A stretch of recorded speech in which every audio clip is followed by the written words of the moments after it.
Tracy Walder joins on this conversation, former CIA officer, former FBI special agent, NewsNation national security contributor. And Brian, why don't you start us off this time? Yeah, I'm curious, Tracy. I've heard you talk about these Swedish gangs before, and you popped into my mind when I just read the statement from the State Department. Even though it feels like hopefully things are simmering down based on this latest statement from President Trump, do you think these Swedish gangs are still something we should be concerned about? Well, thank you both so much for having me. In short, yes, Brian, I actually started talking about this in April on my social media account, and I got hammered for it because people thought I was crazy.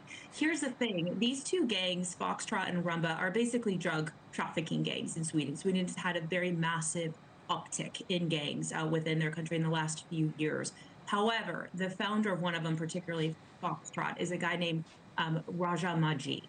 And so Rawa basically is acting as a proxy of Iran and doing their bidding with these criminal networks that he has. And mostly what they're going after, to be totally honest, at this point in time, are Jewish targets. So Israeli embassies, synagogues within Sweden. But it's not to say they won't expand that. Interesting. Well, no one should think you're crazy, Tracy, because most of the time what you say ends up happening. I'm curious, though, with your background in the CIA, and we learned from the president a short time ago that he got advance notice, he says, from Iran that they were going to fire these missiles at the base here in Qatar. How do those back-channel communications work? Is it literally like someone in Iran calling up someone in the U.S. government and saying, we're going to do this at a specific time? So in short, Brian, actually, yes, obviously there's a more classified way that happens. It's a little bit more nuanced. It's not president to president, right? Or Ayatollah to president. That's not how that is working. That is typically someone from the IRGC would go through back channels, working not necessarily with the CIA, but someone within the national security and military apparatus to let them know that something like this is occurring. Now we wonder, Tracy, whether we've been talking about this throughout, Brian and I, throughout the show, like, is the worst over? If so, boy, this is about the best you could have hoped for.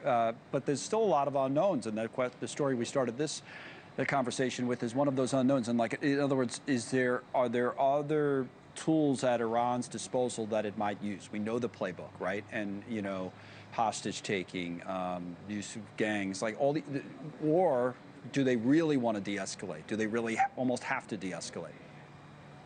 I personally actually don't think so. So I'm going to be a little different than your guest you had on before, and I hope that that's okay. I don't think that this is going to de-escalate. And the reason I don't think so is because this is a bit different than before. There's a lot of comparisons being made to our assassination of Qasem Soleimani, and I understand that. But that was very isolated. It didn't involve Israel.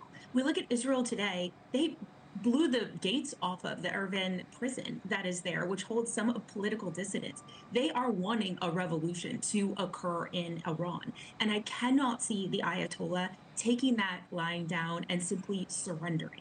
So I do think in their arsenal, one of the things I think we've talked about a couple of times is cyber. I do see that happening. They've engaged in cyber warfare, obviously, with Israel. They've done it with us in 2016 and then in 2022.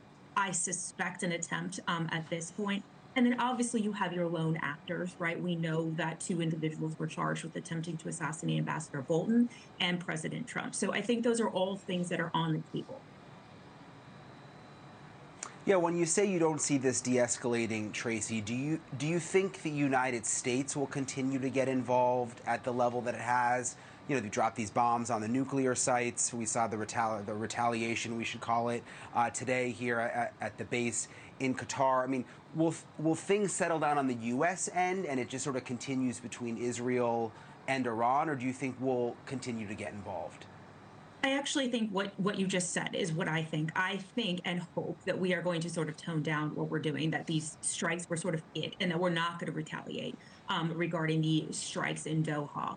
That's what I think is going to happen, but I think retaliation might look a little different from Iran, and I do think that Israel will keep going, in my opinion. I don't see them stopping anytime soon, but I think we will back out. Thank you for watching. Subscribe below and download our NewsNation app right now on your phone, and you will get fact-based, unbiased news for all Americans.